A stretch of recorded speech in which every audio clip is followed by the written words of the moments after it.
চাবলে অলপো সময় নাই নে? ইমান ব্যস্ত।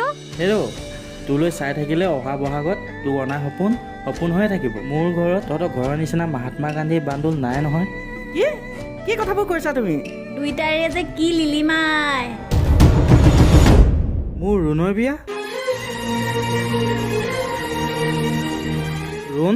জোন, বিহু বুলি তোলৈ শেষৰখন বিহুৱান যাচিলোঁ, যতনাই ৰাখিবি। তই যে ক মই তোৰ সকলোতে আছোঁ, কিন্তু মই তোৰ নাই ক'ত? তই মোৰ ভাগ্যত নাই। তেন্তে মোৰ প্ৰেমৰ সঁচা অৰ্থ কি? য'ত অৰ্থ বিচৰা হয় তাত প্ৰেম ক'ত? মোৰ লগত প্ৰেম, কিন্তু বিবাহ বেলেগৰ লগত, এনেকুৱা কিয়? জোন, বিবাহ হ'বলৈ হ'লে দুজন পৃথক ব্যক্তি আৱশ্যক। দুখন হৃদয়, দুটি শৰীৰ, কিন্তু তই আৰু মই একেটাই শৰীৰ, একেটাই প্ৰাণ। তেতিয়াহ'লে তয়ে ক, আমাৰ মাজত তৃতীয় ব্যক্তি কোন? আমিতো প্ৰথমৰ পৰাই এক।